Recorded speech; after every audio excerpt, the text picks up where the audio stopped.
Bueno, buenas tardes. ¿Cómo están nuestros auditores? Estamos acá en un nuevo capítulo de Relatos Periodísticos de los últimos 50 años en la región. En este nuevo capítulo tenemos un tremendo invitado, pero antes que nada nos vamos a presentar. Somos Francisca Ugarte quien les habla y mi colega Claudia Carreño. Claudia, ¿cómo estás? Hola. En el día de hoy tenemos un tremendo invitado, quien es Audénico Barría, quien es periodista de tomo y lomo. Oriundo de Chiloé, tenemos entendido, y luego de tierras sureñas como Concepción, Coyhaique, e incluso pasó un periodo por Argentina, de joven se abrió camino en el periodismo con varios trabajos en medios de Temuco, Chillán, Valdivia, Quillota. Se podría decir que Audénico Barría nació para ser periodista o cronista y por ende testigo de grandes momentos de nuestra historia regional que ya vamos a repasar en este programa y que además son tema de un interesante libro de su autoría que está a punto de ser terminado o está en construcción y cuyo ejemplo tal vez deberíamos seguir nosotros los periodistas que aplanamos calles por hartos años, unos más que otros, conociendo historias humanas, procesos sociales, hechos, acontecimientos que serán la materia prima de la gran historia de nuestra región. Audénico, para abrir el fuego hoy día, ¿nos podrías contar cómo fueron tus primeros pasos en el periodismo? Sí, la verdad es que no sé si por casualidad, por vocación, porque el destino me tenía preparado esto, pero yo partí cuando en el periodismo, cuando estaba en el liceo. Yo, si bien es cierto, tú decías en la presentación, yo soy originario de Chiloé. La verdad es que yo nací solamente en Castro, porque antes de cumplir un año mi familia se trasladó a Coyhaique, en la región de Aysén. Perfecto. Y allá, bueno, una ciudad que es nueva, por lo tanto también todos los servicios y los medios son nuevos. Entonces, por ahí por los 60 apareció en Coyhaique la primera radio. Entonces, yo la escuchaba desde muy pequeño.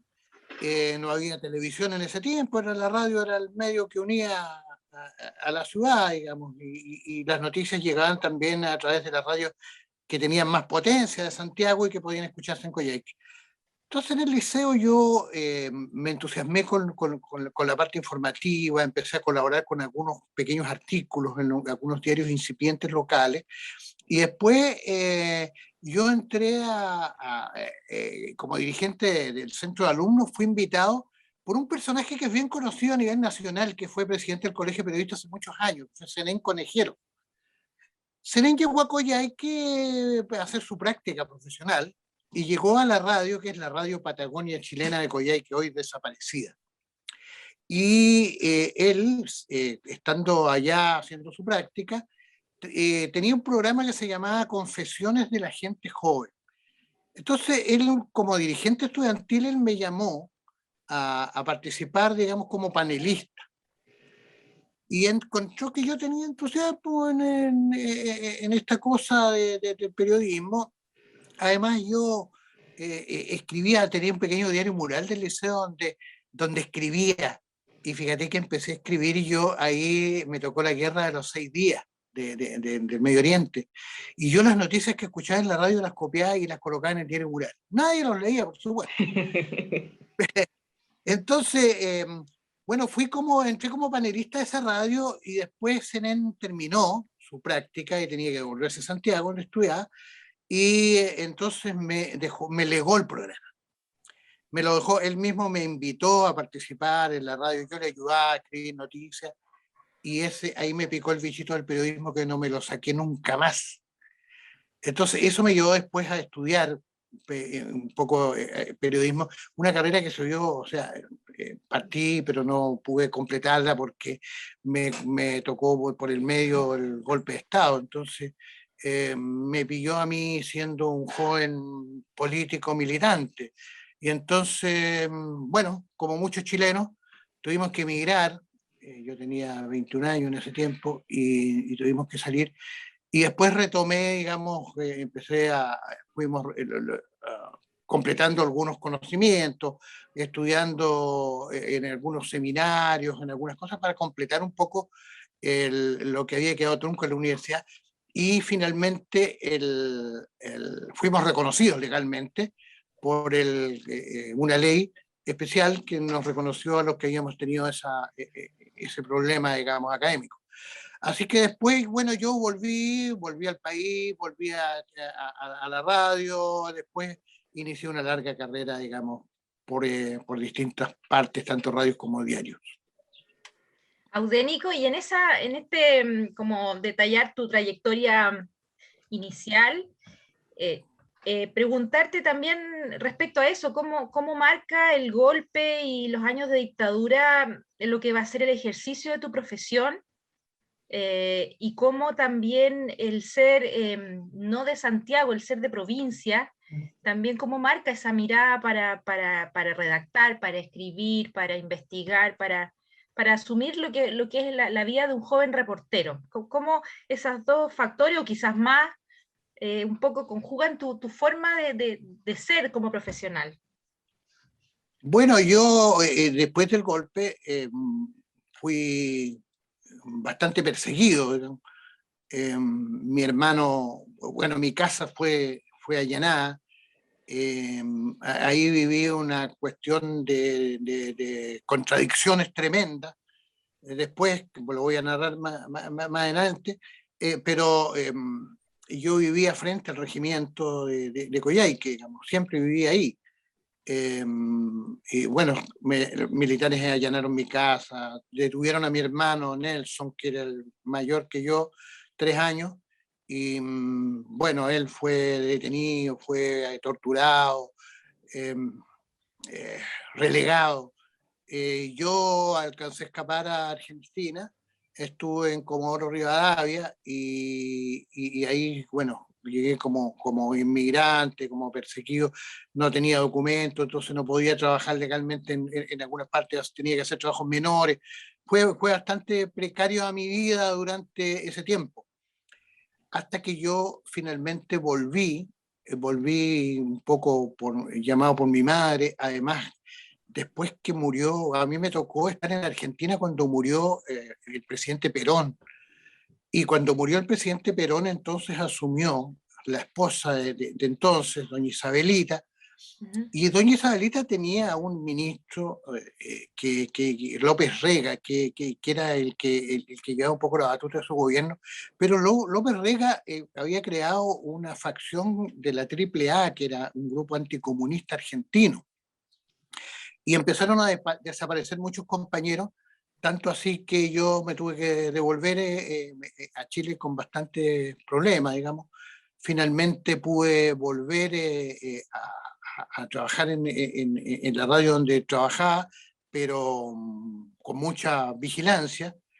Eh, y en eso a mí me sorprendió también, contando en Coyhaique, siendo periodista de la radio, el conflicto de las islas, de- Limítrofe con del- Argentina. claro, el límite Ya. de las islas, claro, con el conflicto que tuvimos con Argentina, el año 78. Y entonces que en Coyhaique, por ser una región limítrofe, sureña y todo, el gobierno de Pinochet se vio en la obligación entonces de reclutar a todo ser humano que tenía posibilidades de portar algún arma. Entonces, no sé, pensaron de que a lo mejor los atributos que se me dan y que era un tipo que a lo mejor era medio guerrillero, pero me reclutaron igual y me mandaron a la frontera. Entonces me vi de la noche a la mañana en una tremenda contradicción porque me toca vestir el uniforme un uniforme al cual yo le tenía cierto cariño antes del golpe. ¿Y por qué? Porque yo vivía frente al regimiento, yo tenía 2 hermanos que eran mayores que yo, que eran músicos de la banda del regimiento. Por lo tanto, yo iba frecuentemente al regimiento. Y se produjo el golpe, bueno, esa misma gente se vino contra mí, me allanaron la casa, llegaron con la cara pintada en la noche, y después resulta que yo me veía vistiendo el mismo uniforme en el mismo patio frente a mi casa, la que habían allanado, y ya llegamos con los preparativos para partir para la frontera. Entonces, bueno, de ahí yo estuve en Argentina, estuve en Coyhaique Alto, en la trinchera, digamos, No, por suerte no hubo conflicto, para hacerla un poco corta, no hubo conflicto y volvimos, digamos que nos desmovilizaron. Entonces, después eso fue el 78 y hasta el 80, porque hasta el 80 todavía estábamos movilizados. Y en 1980 empezamos a tener ciertos problemas con la radio y de repente me llaman de Temuco, algunos colegas que había conocido yo antes, y me invitaron a participar en el Diario Austral de Temuco. En ese tiempo no era todavía el Mercurio, el Diario Austral de Temuco. Y a participar en un departamento de suplementos. Bueno, ahí yo duré un tiempo, hicimos un suplemento que no le gustó a la dictadura en ese tiempo porque llevábamos 3 reportajes y para colmo yo había participado en los 3. Uno había llegado Pérez Esquivel, que era el Premio Nobel de la Paz, un argentino, invitado por unas congregaciones mapuche, unas organizaciones. Entonces había que cubrir, y yo cubrí un gran guillatún que se hizo con participación de dirigentes indígenas latinoamericanos, y lo cubrimos. En esa misma ocasión, o sea, hicimos 2 notas y una cubrimos el guillatún propiamente tal, otra era una entrevista a Pérez Esquivel, que fue, yo diría que bastante moderada, pero no le gustó a la dictadura. Y una tercera nota que era una entrevista que yo le había hecho a Tito Fernández. Y a mí me pidieron que entrevistara a Tito Fernández porque me decían que siendo el temucano, lo conocían todos ahí, lo había entrevistado muchas veces, y que a lo mejor yo podía entrevistarlo desde una perspectiva distinta. Bueno, fue tan distinta que no le gustó tampoco la dictadura y nos requisó el suplemento. Y hasta ahí llegamos con el suplemento. Así es que ahí pasé a la crónica, donde me tuvieron bajo observación bastante tiempo, me mandaban a puras cuestiones donde no pudiera escribir algo Intrascendente. Peligroso. Claro. Claro, algo subversivo. Claro. Entonces, pero después no, se dieron cuenta que yo podía escribir también otras cosas, digamos, sin ser panfletario. Entonces, pasé cubriendo economía.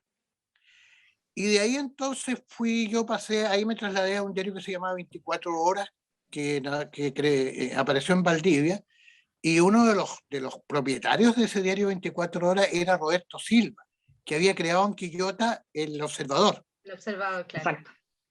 Claro, ahí conocí yo en Valdivia a Roberto, trabajamos en el 24 Horas, pero resulta que el 24 Horas no era tampoco un diario muy afín al gobierno de Pinochet, y por lo tanto nos ahorcaron prácticamente porque alcanzamos a durar 3 años, porque ya, por ejemplo, la papelera no nos daba crédito para vendernos papel, o las empresas que venden planchas que se usan de revelado para poder imprimir, tampoco nos vendían. Entonces, ya sin insumos era bien complicado salir. Y de ahí yo pasé al diario La Discusión de Chillán, ahí llegué como jefe de informaciones. Bueno, en el diario 24 Horas de Valdivia yo había sido editor, y pasé como jefe de informaciones al diario La Discusión de Chillán, que en ese tiempo era de la Universidad de Concepción, y que por lo tanto tenía bastante control porque los rectores en ese tiempo eran rectores militares, rectores delegados.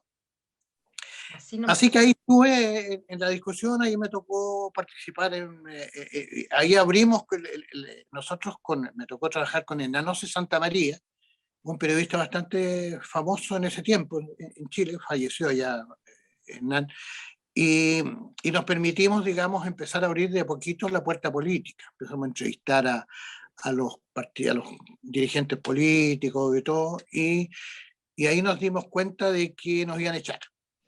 Porque no se dijo, me van a echar a mí, me van a decir que me vaya contigo. O sea, yo llegué contigo, me voy contigo. ¿Sí? Bueno, y en ese tiempo, por casualidad, también me encontré con Roberto Silva, que andaba por ahí por Concepción, y me dijo, ¿por qué no te trajes conmigo a la quinta región? Y ahí partí para acá. Oye, ¿qué año estamos hablando ahí? Llegaste a la quinta región para siempre. Y ya llegué a la quinta región para siempre. Yo llegué el año 86, por ahí, 80, claro, 86, 87, sí, 86, 87 por ahí, porque el plebiscito yo lo cubrí para El Observador. Audénico, y cuando estabas en el diario El Observador, te tocó, bueno, ¿qué hecho te acuerdas tú o que te marcaron en esa llegada a la quinta región? ¿Cómo eran las cosas acá? ¿Cómo te tocó vivirlo? Bueno, en el Observador yo tuve una gran oportunidad, la verdad, porque yo conocí a Roberto y Roberto era un poco también, digamos, se atrevía a decir algunas cosas. Entonces partimos primero trabajando en Quillota y después sacamos un diario en Quilpué y Villa Alemana.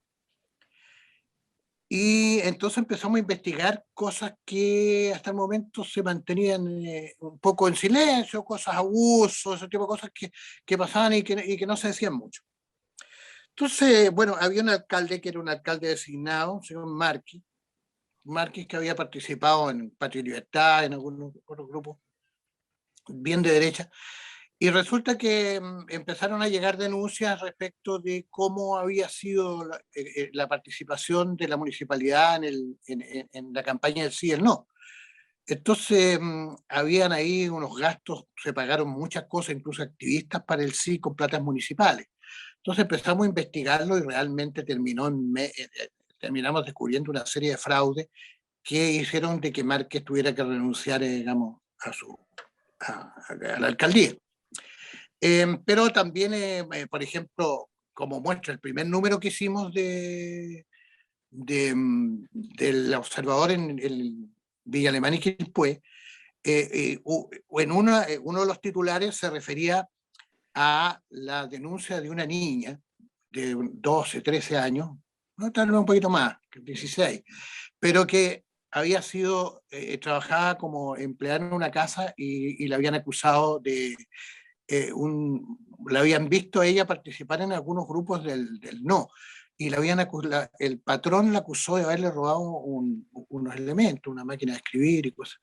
Y resulta que Investigaciones la detuvo en su casa, la llevó, la torturó, le aplicó electricidad, y resulta que después de todo eso apareció el patrón diciendo que había encontrado los elementos de su casa, que la verdad es que ella no lo había robado. Entonces nosotros publicamos la foto de la niña con las marcas que tenía de la aplicación de corriente eléctrica en su cuerpo. Y también denunciamos porque también otra niña menor de edad había sido violada en la comisaría de Villa Alemana. Entonces esos dos artículos fueron, así partimos con el Observador en Quilpué y Villa Alemana, lo cual produjo un fuerte impacto en la gente. Tuvimos gran apoyo de los lectores, de lectoría, de la gente de Quilpué y Alemana, pero los comerciantes no se atrevían a auspiciar en el diario porque consideraban, tenían la presión del gobierno en ese tiempo. Bueno, y ahí estaba yo en el Observador cuando decidí emigrar. Yo decidí que era tiempo, digamos, de irme a otra parte. Ahí conocí a un periodista que se llamaba Pablo Portales, y con Pablo me logró insertar en un curso que se hizo de los primeros indicios de Internet en Santiago, en el Instituto Latinoamericano, se llama el ILET, de Estudios Transnacionales, sí se llama. Y ahí empecé a conocer gente y empecé como a poner currículos en distintas partes de los diarios de Santiago. Pero pasaba el tiempo y nadie me respondía. Y un día, por esas casualidades y esas cosas del destino, eran como a las 10 de la mañana, esto ya estaba partiendo ya el Congreso. Ya había sido elegido Patricio Elwin y ya tenía que asumir. Entonces, y como a las 10 de la mañana me llama un periodista que trabajaba en ese tiempo en el diario La Época, que estuvo durante harto tiempo después como editor nocturno, Richard Vera, y me dice que me ofrece irme a cubrir la Cámara de Diputados para La Época. Ya, le dije que sí, ¿no? Me dijo, no, el lunes preséntate. Me dijo, llama más tarde en la tarde, llámate al director para ponerse de acuerdo y listo. Partimos. Pucha, contento, po. Pero a la media hora, no más que eso, recibo otra llamada telefónica. Era el editor de Regiones del Mercurio, de Santiago. y me llama José Tomás Rebeco y me ofrece trabajo también y me dice que necesitaban reforzar su presencia, la presencia del Mercurio de Santiago en Valparaíso porque partía el Congreso. Entonces tenía que tener un equipo más grande. Y por esas cosas también medias, digamos, divinas, yo no le conté a Rebeco que me habían llamado de la tercera. Y después entonces le corté, le dije que bueno, que me iba a poner en contacto y llamo a mi colega Richard Vera, con el cual yo había trabajado en Valdivia, en el 24 horas, así que éramos amigos.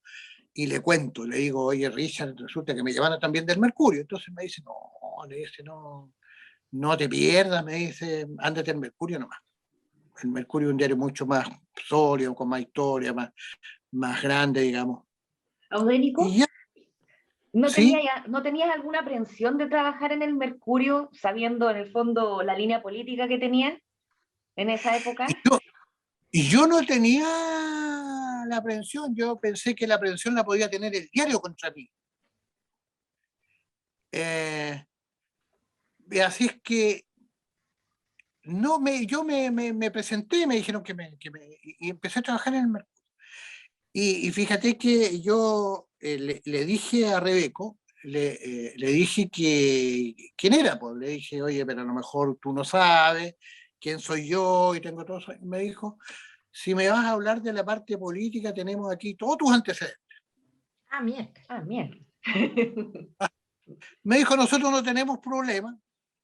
En la medida que tú no te pongas a escribir cuestiones también, tú tenés que saber dónde estáis metido. Eso fue lo que me dijo. Y entonces entré a trabajar en Mercurio. Oye, Y ahí, Domenico, disculpa, antes sí. que sigamos con el Mercurio, es que ahí como por la época, ¿te tocó en el Observador o en el Mercurio reportear el tema del vidente de Villa Alemana, que fue un tremendo acontecimiento que marcó como una época y que todavía genera tantas dudas? ¿En qué Ah, época te tocó? me tocó en los dos, en realidad. Ya, Ya. en la transición. La primera marcó un poco más mi trabajo, digamos, porque yo cuando estuve en su esplendor el Miguel Ángel, en Villa Alemana, y llegaban buses hasta de Brasil, y llegaba doña Lucía Yar y la esposa del almirante Merino a rezar ahí en el cerro en Villa Alemana. Yo no estaba acá, pero sabía Bien. bien de historia, sabía bien. Entonces, estando yo trabajando en el Observador, nos llegó información de que Miguel Ángel está cayendo en un alcoholismo muy fuerte, digamos, y droga, y que protagonizaba una serie de escándalos. Entonces empezamos a averiguar y en eso me dijeron, no, si incluso a veces se viste mujer y llega a los bares y anda diciendo que está embarazado. Entonces, me pareció que era un caso para investigar. Pero nos costaba mucho con Roberto Silva, y sobre todo Roberto tenía aprensiones porque estaba tan arraigado en la gente que hablar de cosas de Miguel Ángel que pudieran perjudicarlo podía ser, era casi como profanar en una tumba de un santo. Entonces, Había una devoción, un fanatismo muy claro, fuerte. podía haber una reacción muy fuerte, muy en contra de nosotros, más que de Miguel Ángel. Pero por esas cosas que los periodistas, ustedes me van a entender muy bien, yo trabajaba en un diario chico, en una zona donde no sé, que el pueblo Villa Alemana, y teníamos que llevar noticias naturalmente que sean de Quilpué Villa Alemana. En la portada los títulos tenían que ser de esa zona, no podía titular con cosas nacionales o internacionales.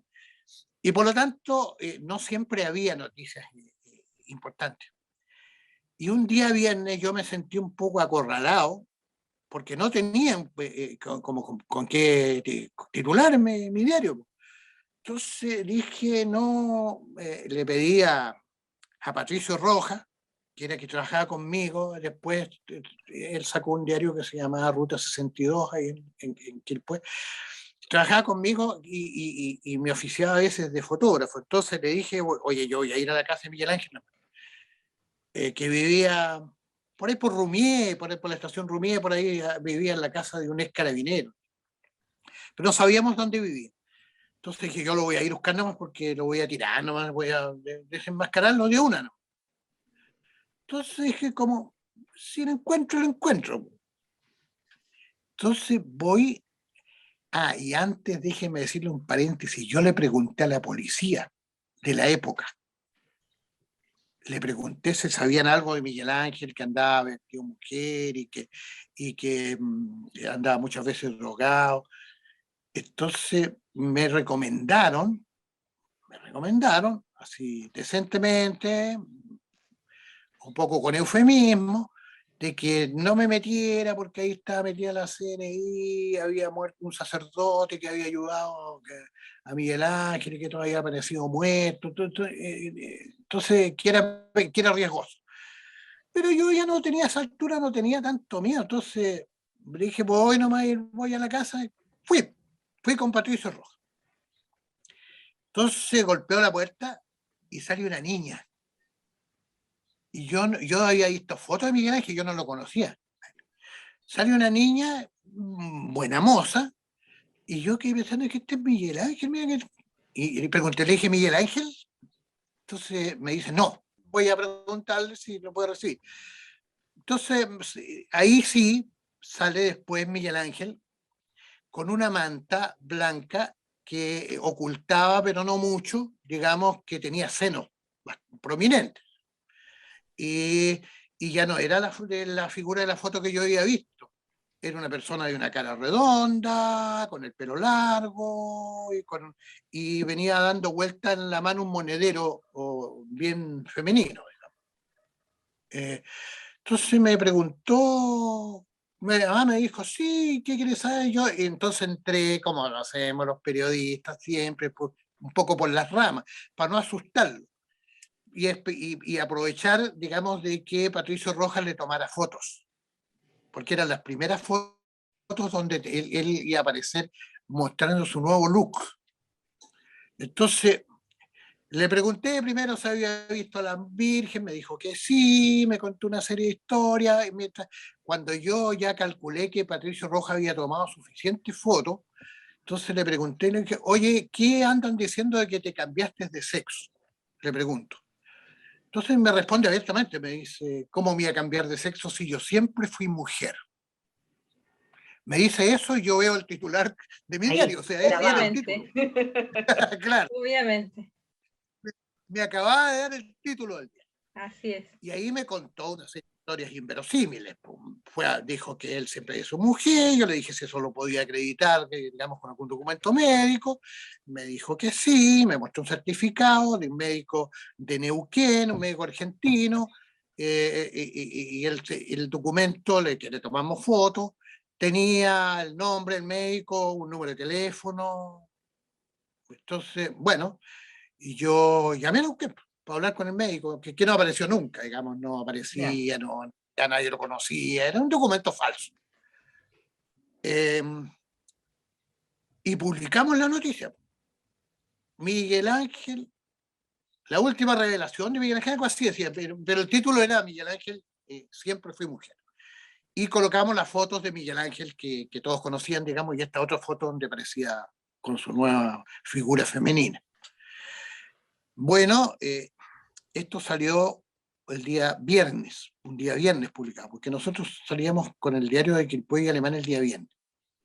Y el día que circuló lo vio un periodista de La Cuarta, que vivía en la zona, y me llamó y me dijo, oye, Audénico, ¿yo puedo usar tu crónica para...? Dije, ¿Aló? señalándola, y lo hizo. Y lo publicó en La Cuarta y salió pero salió con sí, honestamente puesto, digamos que era un reportaje que habíamos publicado en el diario El Observador y todo, y reproduce casi toda la nota nuestra.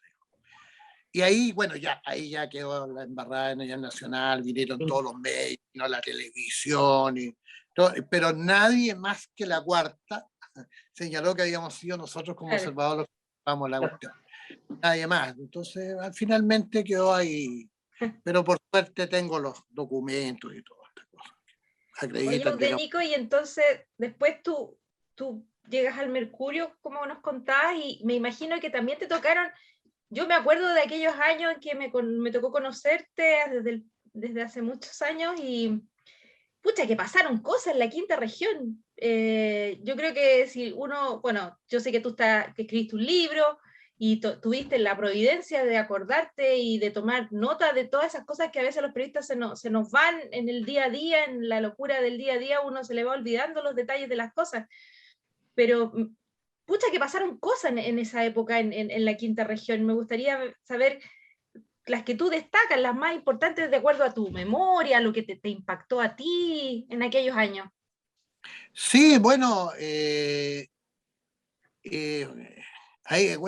mi libro cuento con detalles porque, por suerte, yo traté en el libro de seleccionar temas donde pudiera yo demostrar de que fueron notas cubiertas por mí, porque Claro. pudiera haber sido también atribuirme notas que no tenía. Entonces, fui recolectando yo las notas que escribí cuando ocurrieron estos hechos. Entonces, por lo tanto, eso me sirvió mucho a yo a memoria, porque ahí están los datos, ahí están los detalles, entonces me sirvió harto. Pero, a ver, sí, en realidad fueron 30 años que yo trabajé en el diario. Entonces, bueno, me tocó cubrir, por ejemplo, el Cauro Carrera, cuando cayó la banda del Cauro Carrera. Me tocó unas fugas que hubo de la cárcel que De la fueron cárcel. incluso cubrir esta cuando se escaparon unos reos del juzgado que está aquí en la Tomás calle. Ramos. No, en Viña, que está en la Viña. calle Quillota. Sí, ¿verdad? Con Y balacera, con todo, con rehenes.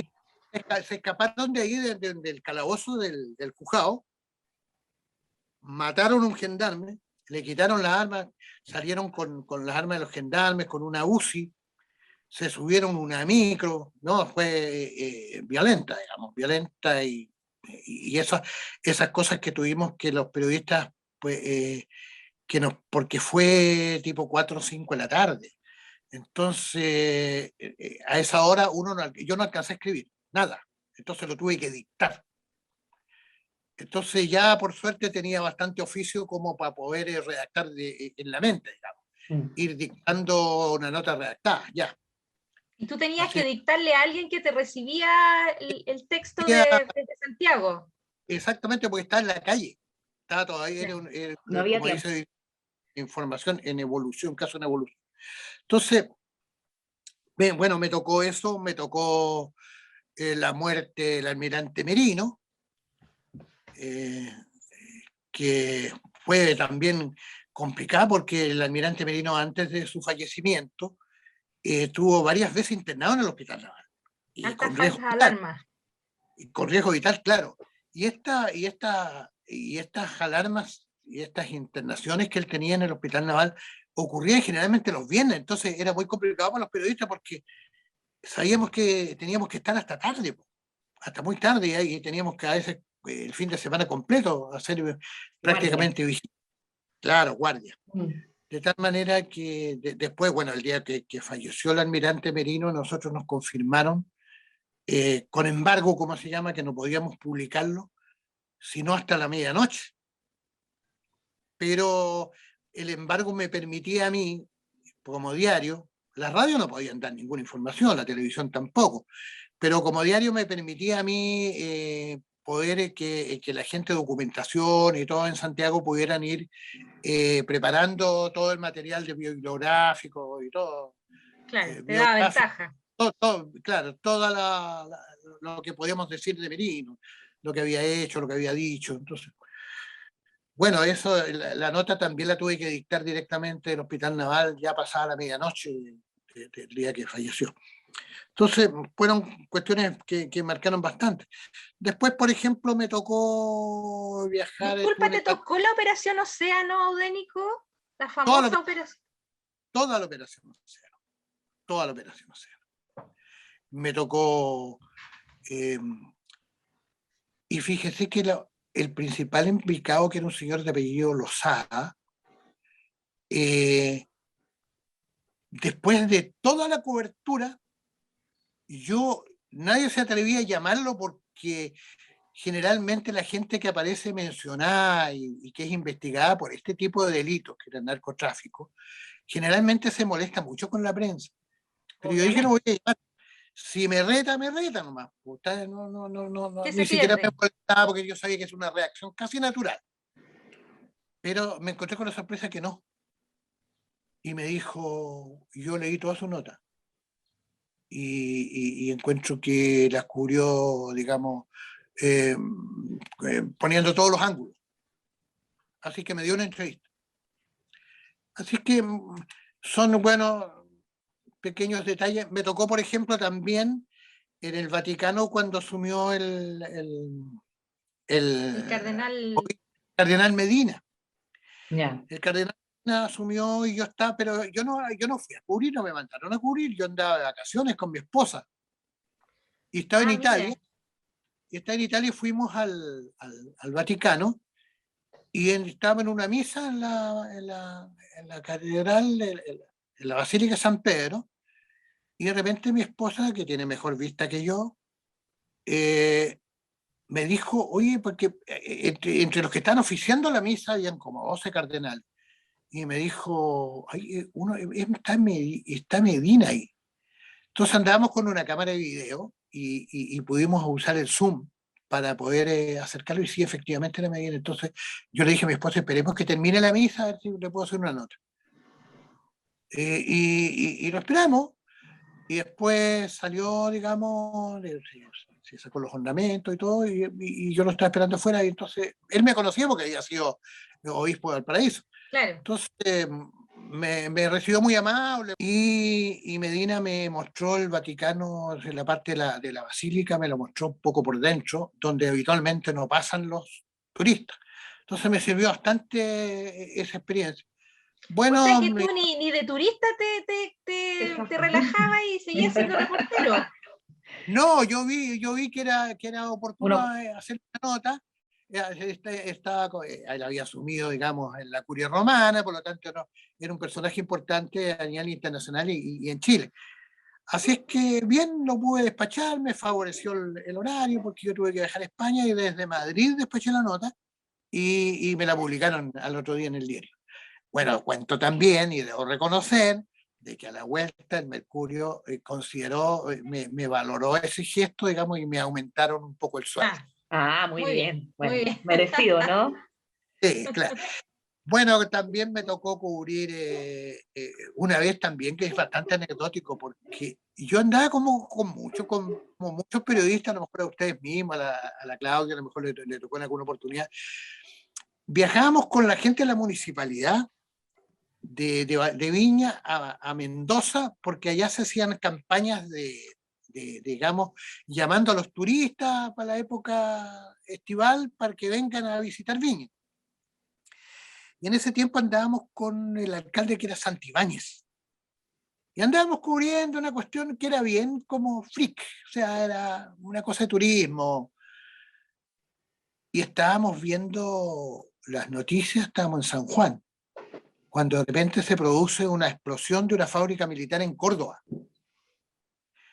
Y yo estaba con Luis Alfonso Tapia, que era un periodista que trabajaba en el Canal 13, y Tapia me dice, oye, Eudénico, parece que vamos a tener que partir para Córdoba. Le salía más fácil mandar a alguien de Santiago directamente a Buenos Aires, pero al par de minutos recibo una llamada. Y me mandan a Córdoba, y me voy para Córdoba, digamos, y yo no tenía mucha plata, porque yo tenía la plata que tenía era para estar ahí en Mendoza nomás, pero andaba con una tarjeta de esta tarjeta de crédito. Entonces, bueno, me mandan para allá, me dicen, no, si nosotros te vamos a mandar plata para allá, directamente a Córdoba. que me dieron además unos contactos con el diario La Voz del Interior de allá de Córdoba, y bueno, y Luis Alfonso Tapia también viajó, entonces viajamos en la noche, ya no teníamos avión para irnos de Mendoza a Córdoba, así que tuvimos que ir en un bus. Llegamos en la madrugada, muy de madrugada, porque no era la fábrica militar, había explotado en Río Tercero, que era un pueblo que está a 100 kilómetros de Córdoba. Entonces llegamos muy temprano, y como llegamos muy temprano, no había nadie, llegamos casi cuando estaba recién despuntando el sol. Y entramos casi al lugar de donde había sido el bombazo. Hasta que como a las 8:30, 9 de la mañana, pues ya habíamos terminado todo, habíamos entrevistado incluso testigos de gente que vivía por ahí. Llega la Policía Federal a sacarnos, a decirnos quién nos había autorizado. Nosotros le dijimos que ninguno, porque no había nadie que nos impidiera el paso. Y cuando salimos, nos sacaron del área que está toda acordonada a esa hora ya. Los otros periodistas reclamaban, decían, pero ¿cómo dejan entrar a la prensa chilena? Ya nosotros estamos toda la mañana, hemos estado aquí. Y los argentinos le explicaban, pero sí, ellos entraron cuando no había nadie. Bueno, terminamos nosotros facilitándole fotos, porque andaba con el reportero gráfico, con Nelson Olmo, en ese tiempo, nosotros facilitándole las fotos al diario local, La Voz del Interior, digamos, porque teníamos mejores fotos que ellos. Y despachamos ahí, fue a full, digamos, a full, porque tuvimos que después, el lugar era muy peligroso, porque en la explosión unas 50.000 bombas salieron de la fábrica, expulsadas con distintos niveles de preparación. Algunas puras carcasas, otras con carga viva, algunas explotaron, otras no, y en Córdoba había una sensación térmica de por lo menos 40 grados. Las bombas estas, que eran bombas de mortero, fundamentalmente, tienen un compuesto de trotil, y además tienen fósforo blanco. El fósforo blanco es muy reactivo, o sea, con un poco de calor, una fuente no muy fuerte de calor puede encenderse y puede explotar. Por lo tanto, andar entre medio de esos proyectiles era muy peligroso. Así que bueno, me tocó cubrir eso también. Y otra gran experiencia, naturalmente, fue cubrir la Colonia Dignidad, cuando se Eso te produjeron iba a preguntar. cuando se produjeron todos los allanamientos con la búsqueda de Porchester. Ahí me tocó ir. Ahí fueron experiencias fuertes también. Oye, te tocó como acampar afuera. Claro, porque ahí nosotros éramos dos periodistas del Mercurio. Entonces teníamos que, nos turnábamos, uno en la colonia que tenía que estar en el portón, digamos, y ahí teníamos que acampar, dormíamos adentro de los autos, pero con muy helado, eso es la zona precordillera. Sí. Y estábamos ahí, y el otro, mientras el otro estaba en el Jujao, que estaba en Parral, cubriendo las noticias que se producían en Parral y lo que decían los abogados, los jueces. Entonces nos íbamos turnando día por medio, estuvimos en 2 oportunidades, como 2 meses. Harto tiempo. Sí, y fíjate que bien importante, porque en ese tiempo todavía no existía este coleguismo que hoy día como que se ve en el periodismo, donde todos se prestan las imágenes y todos se prestan los datos. No, ahí estamos en medio de una competencia fuerte, brutal, entre periodistas, porque teníamos que distinguir, digamos, entre mi competencia y la tercera, y yo no podía llevar las mismas notas que llevaba la tercera, entonces, y encontrar durante 2 meses todos los días una lista distinta, no es fácil. Estamos acá en un nuevo capítulo de Relatos Periodísticos de los últimos 50 años en la región, por el 102.5 FM, Radio Valparaíso. Audénico, estabas recién comentando las diferencias y la competitividad que existía antes en el trabajo periodístico versus el coleguismo que hoy día se ve más bien en las generaciones más jóvenes. Cambió mucho el reporteo, el tipo de indagación, cómo era reportear en la época que a ti te tocó más fuertemente. Bueno, había que realmente reportear y en algunos casos investigar. Yo les contaba que en el caso de la Colonia Dignidad, nosotros están todos los medios, y ahí estábamos fácilmente 50, 60 periodistas ahí, afuera de la colonia. Y había que tener notas distintas. Y veíamos cómo los canales de televisión buscaban ángulos distintos, y los diarios teníamos que despachar también notas que nos distinguieran. Nuestra principal competencia era con la tercera, digamos. Nosotros teníamos algunas ventajas porque teníamos más tecnología. Teníamos mejores teléfonos, en ese tiempo están apareciendo recién los teléfonos PCS, que nos permitían poder comunicarnos directamente desde la colonia, donde la puerta de la colonia, donde es curioso, pero había una piedra donde nos parábamos todos a hablar por teléfono, pero si uno se bajaba de la piedra no tenía conexión, entonces era como oportuno Había que turnarse la piedra. Había que el uso. pelearse la piedra. Claro. Entonces, y por Dios, rogando que a nadie se le ocurriera correr la piedra para otro lado, porque ahí ya cambiara, porque era lo más claro. Entonces, teníamos mayor tecnología, y nosotros en ese tiempo usábamos Tandy, que era una precursor, un ordenador más chiquitito y que salió antes de los notebooks. El Tandy nosotros lo podíamos enchufar a un teléfono, claro, con teléfono en línea, pero escribíamos y las pulsaciones que emitía se transmitían por línea telefónica y llegaban a un computador que tenía el mercurio que las descodificaba y las convertía nuevamente en texto. Entonces, y eso teníamos solamente el mercurio. Entonces, esas Tandy nos sirvieron de mucho. Claro que teníamos que tener conexión telefónica y para eso teníamos que ir hasta Parral o a Catillo. Estuvimos acampados también en Catillo mucho tiempo.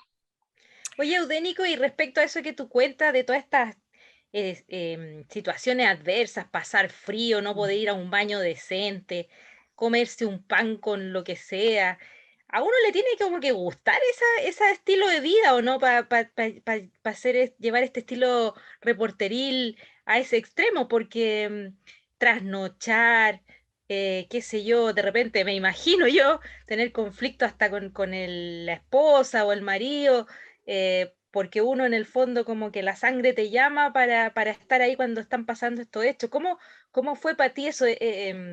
¿Te gustaba? Bueno, uno lo ve con los años después y lo ve con cierto romanticismo, pero en el momento pasar todas esas pellejerías, ¿cómo lo ves tú?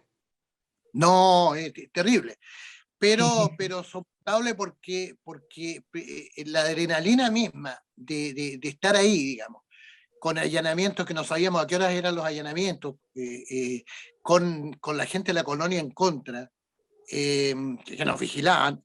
Había personal de carabineros que trabajaba y de investigaciones que apoyaban a la colonia, y que entonces era bien difícil saber quién era quién. Entonces teníamos que vigilarnos unos con otros. ¿Sabes que, por ejemplo, nosotros para poder comunicarnos entre mi colega y yo, que también teníamos equipos de radio, porque también teníamos equipos de radiocomunicación, de estos handy, bastante potentes, y teníamos que usar prácticamente claves, y nosotros, por ejemplo, usamos claves naturalmente que sencillas, pero por ejemplo decíamos cómo está el estado del tiempo y simulábamos ser agricultores que estábamos hablando de alguna corte pasto, por ejemplo, decimos, oye, ¿tú crees que va a llover? Y eso quería decir de que si sabíamos si iban a allanar o no, o si estaba pasando algo muy conflictivo arriba en la colonia. Entonces, si nosotros decíamos, porque no decíamos dónde estábamos, entonces podíamos decir, bueno, si está lloviendo, quería decir de que estaba pasando algo complicado, algo fuerte.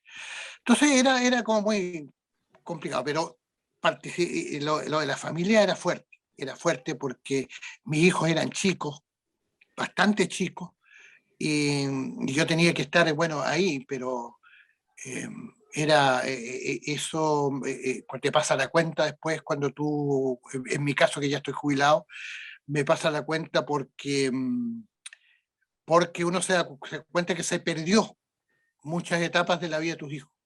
¿Es verdad eso? Eudénico, no Claro, te vemos. ¿Se te habrá bajado la batería del compu? puede ser, puede ser, Ahí sí, ahí te vemos. Ahí te veo. ya. Entonces, Sí, pues tiene su, sí, su lado Su amargo, costo. digamos. No amargo, pero incomprendido. sí, incomprendido y cosas como anecdóticas, de repente pierde. Mientras que yo estaba en la colonia, era candidato al colegio periodista y perdí porque no podía hacer campaña una. Claro. Pero otra cosa peor todavía, me invitan al Festival de San Remo en Italia. y el Mercurio me promete que me va a sacar de allá para que pueda ir al Festival de San Remo y nunca me sacó. Y perdí el viaje nomás, po. Tremendo cambio de realidad. Habría Claro, sido. Oh, claro, porque estaba asignado a la colonia y a cubrir Claro. eso y y tenía prioridad. Claro. ya estaba ahí arriba del Entonces, tren, digamos. claro. Oye, Entonces, Eudénico, y en estas adversidades que estamos hablando, que como que uno las tiende como a romantizar después, qué sé yo, pero cuando, por ejemplo, aparte de estas asignaciones que te tocaba ir a distintos lugares, cuando tú estabas reporteando acá en Valparaíso, en la quinta región, ¿cómo era no sé, porque yo creo que la gente actual no se imagina cómo era la vida de un reportero hace 20, 25 años atrás? ¿Cómo era esa vida del reportero en el día a día? ¿Tú partías temprano, partías un poquito más tarde porque terminaban muy tarde en la noche? Incluso hay como un mito de que los periodistas se quedaban hasta tarde en algún bar esperando el diario impreso del día siguiente. No sé si eso es mito, es verdad, no, porque yo, eso es verdad, Claudia, pero es un periodo un poco anterior al mío. ok, Eso ocurrió más bien cuando los sistemas de impresión de los diarios se imprimían caliente, que se llama, que es los con linotipias. Entonces había mucho error en el tipeo, entonces había que revisar páginas y eso significaba que eso se hacía como a las 9 de la noche. Entonces después naturalmente que vamos a comer una cazuelita y ahí la gente se queda más tarde.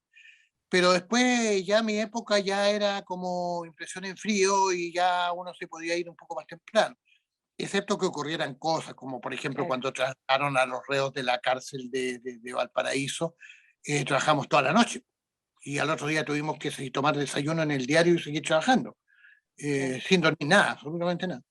Pero eran casos como excepcionales, pero sí era bastante distinto, pero también distinto en mi caso, porque yo trabajaba por Medio Santiago, y era como corresponsal, entonces nosotros mandábamos pauta. No es como de repente en los de otros diarios donde el jefe de informaciones te dice anda a reportar tal cosa. No, nosotros teníamos que sugerir la pauta. Entonces había que sentarse muy temprano a pensar qué voy a hacer hoy día. Y los temas tenían que ser algo que interesaran a un diario nacional.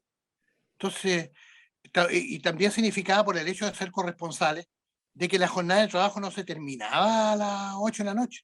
Nosotros podíamos cerrar el diario a las 8 y venirnos para la casa, pero de repente ocurrió un incendio, cualquier otra cosa, en la noche teníamos que salir y despachar esa nota también. Yo recuerdo que un día estaba durmiendo como a las 1 de la mañana y me llaman porque se había producido una fuga en la cárcel de Valparaíso y estaba recién inaugurada como cárcel de alta seguridad. Entonces era una nota que teníamos que llevar sí o sí. Ahí tuve que nomás en pijama reportear y mandar lo que podía, porque la hora de cierre en el Mercurio de la última edición era como a las 3 o 4 de la mañana.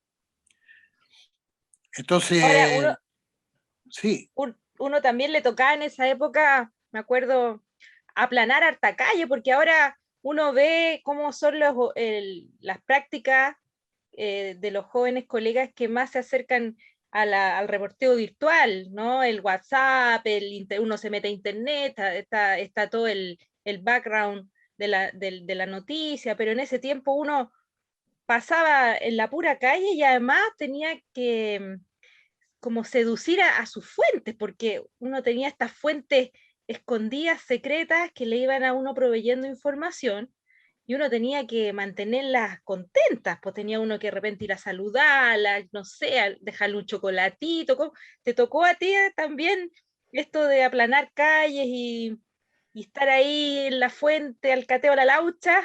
no, muchos nosotros llamamos plantones. Durante, por ejemplo, todo el caso de la Operación Océano, nosotros permanecíamos afuera de la octava comisaría en la Florida, ahí La en Florida. Valparaíso, y si no allá en la Corte de Apelaciones, o si no en los juzgados de acá del Paraíso, en el caso del Cabro Carrera, o sea, la de Viña. Entonces eran plantones, a mí me tocó, bueno, hasta el final, cuando está el general Pinochet enfermo y lo traían aquí al sector del convento de Santo Domingo, una parcela, y teníamos que estar todo el día ahí, todo el día, y a veces no veíamos absolutamente nada porque Claro. estaba lleno guardia, no nos permitían estacionarnos al frente, no había ni un árbol donde ampararse del sol, y teníamos que estar ahí todo el día, digamos, eran plantones muy grandes. Después vino este periodismo que se hace primero por teléfono, y después ahora por WhatsApp. ¿Cómo Nosotros le lo ves empezamos a tú? llamar, nosotros, ¿Cómo claro, ves le este empezamos a cambio llamar de... el periodismo de call center. ¿Aló? Sí, sí. Sí, sí, te Hasta, escuchamos. sí. Bien, te quería Claro, preguntar cómo lo ves este cambio, porque las nuevas generaciones tienen otras prácticas y tú como dirigente que has sido del Colegio de Periodistas, ¿cómo ves el periodismo hoy día? ¿Cómo ves al gremio? mira, al gremio yo lo he visto un poquito politizado, periodistas cada día más jóvenes. eh, y bueno, yo creo que en el fondo también cometen los mismos errores que uno cometió cuando estaba empezando y cuando era muchacho joven. La forma es distinta nomás, hoy día hay mucho más tecnología, hoy día no hay un contacto directo con la fuente, que para mí es indispensable. Hablar con alguien al cual uno pueda, digamos, mirarle la cara y hablar Ganártelo. Mm. y preguntarle y contrapreguntarle. Hoy día incluso hay entrevistas que se hacen donde hay que mandarle las preguntas al entrevistador y el entrevistado se las responde por escrito. Entonces, eh, hay formas distintas, por decirlo de alguna manera. Y además que hay, una de las críticas que yo hago es el excesivo coleguismo. Hoy día no está lo que llamábamos antes el golpe periodístico, porque antes, hoy día es muy difícil, excepto estos, por ejemplo, CIPER, o estos medios que se dedican a la investigación, que de repente sí golpean porque son investigaciones propias. Pero en cuanto a la noticia diaria, si uno ve, por ejemplo, la televisión, ve un canal y después cambia de canal y prácticamente el enfoque, las imágenes, las fuentes son exactamente las mismas. Está muy colonizado por el periodismo institucional, a lo mejor todo también, ¿o no? En mi época, la mayoría de los periodistas egresaba y se iba a los medios, que eran los que más contrataban periodistas. Hoy día los medios son los que tienen menos periodistas. La mayoría está en las instituciones públicas y en las instituciones privadas. Entonces, hoy día el periodismo ha tenido otro giro también, porque no es solamente el cubrir hechos noticiosos, también hay que hacer periodismo institucional. Yo estoy incursionando también en eso ahora, digamos, entonces, un periodismo estratégico, de comunicación estratégica, entonces, son otras, se ha diversificado la forma de hacer periodismo. Oye, Eudénico, y cuéntanos un poquito también de tu libro. ¿Qué hechos seleccionaste de todo ese tremendo cúmulo de experiencias que te tocó vivir? ¿Cuáles seleccionaste? ¿Por qué seleccionaste aquellos episodios? Cuéntanos un poquito de tu libro. A ver, mi libro está basado, se llama Historias de Noticias. ¿Por qué? Porque no se trata de narrar la noticia, pues la noticia ya salió, ya fue publicada. Entonces se trata de mostrar cómo los periodistas cubrimos determinadas noticias. ¿Qué nos ha pasado? ¿Cómo se vive? ¿Cómo la vive el periodista? Entonces, naturalmente que todos estos hechos que yo les he contado están en mi libro, pero están también con la nota humana. ¿Ah? Está la parte humana de lo que nosotros estamos, cómo hemos cubierto, cómo hemos estado enfrentando cada uno de los hechos. Y los he seleccionado porque son los que han tenido como más background. ¿Ah? Porque si yo voy a cubrir una conferencia de prensa no tiene mucho que contar, digamos, en cuanto a la forma de cubrirlo, a lo que ha pasado por mí, digamos. Entonces elegí varios episodios donde están, desde que yo estoy en Coyhaique hasta que me voy al Mercurio y hasta el accidente que tuve el 2018 y que fue prácticamente el preámbulo de mi término de mi vida activa, digamos, como reportero. Oye, Eudénico, bueno, lamentable accidente, muy, muy terrible también. Preguntarte en toda esta etapa, como para cerrar este tremendo programa, tremendo capítulo, uno le gustaría seguir conversando mucho rato más. ¿De qué a lo mejor pudieras decir para atrás? ¿Te arrepientes de no haber estado ahí? ¿O qué cosas a lo mejor hubieras cambiado de hacerlas de otra manera? ¿O no te arrepientes de nada? te gustó todo? ¿Cómo, si pudieras hacer un balance así resumido de toda tu vida profesional ahí en el campo de batalla reporteril? A ver, yo creo que soy de las personas que es bien agradecida de la vida. Y yo creo que la vida me dio a mí diferentes oportunidades. Mi mayor orgullo tal vez está en haber sido, además de no solamente un reportero que cubría noticias para distintos medios, sino también haber participado como dirigente del Colegio Periodista, haber participado, por ejemplo, en el Comité de Frontera, que me permitieron tomar contacto con periodistas argentinos, particularmente Mendoza, participar en una serie de actividades donde también uno hace un aporte, no solamente cubriendo noticias para el medio que te paga, digamos, haciendo cosas también distintas. Y haber estado, por ejemplo, y haber sido elegido por mis pares como presidente del Tribunal Nacional de Ética del Colegio Periodista. Eso implicaba de que cuando uno le eligen, lo investigan para ver si uno ha tenido grandes tropiezos éticos que naturalmente no le permitan asumir un cargo de esta naturaleza. Y entonces uno de mis orgullos es ese de haber pasado, digamos, esa prueba de la blancura y haber podido presidir, digamos, el Tribunal Nacional de Ética y pensar de que entonces que no cometí yo grandes faltas éticas, a lo mejor algunas pequeñas sí, a lo mejor tampoco uno es un santo. Algunas triquiñuelas por ahí.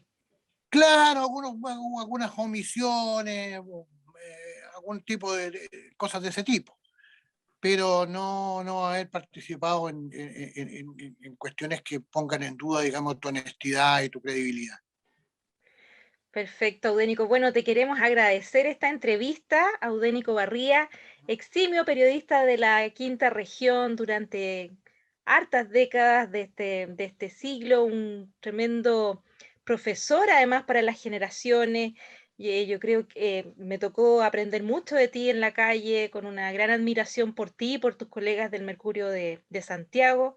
Además, todos excelentes contadores de historias, unos caballeros.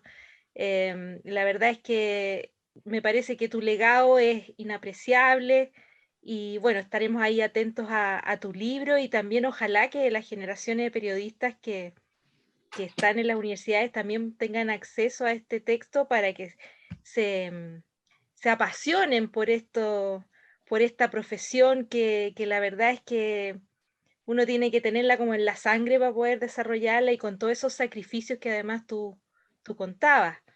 Queremos darte las gracias por esta entrevista en este ciclo de nuestro programa Rescatando Historias Periodísticas de los últimos 50 años, un proyecto que es financiado a través del Ministerio de la Cultura, las Artes y el Patrimonio y que nos permite entonces concretar este sueño que teníamos hace un tiempo con Francisca de poder escuchar de ustedes, de los periodistas de la región, todas estas aventuras y estos hechos noticiosos que componen nuestra historia reciente, que en alguna época más adelante será ya objeto de estudio, digamos. Así que muchas gracias, Audénico, te mandamos un tremendo abrazo. Muchas gracias a ustedes por esta oportunidad y junto con agradecerles que me hayan considerado, también saludar a mis colegas periodistas y decir también de que dentro de lo que he hecho, hice clases también en algunas universidades de acá en la zona, la Escuela de Periodismo, y tuve la oportunidad, ¿no es cierto?, de conocer y ayudar a formar a muchos de mis colegas. Así es. Muchas gracias Muchas y gracias. nos vemos en un próximo capítulo de nuestro programa de radio. Hasta la próxima. Hasta la próxima. Muchas gracias.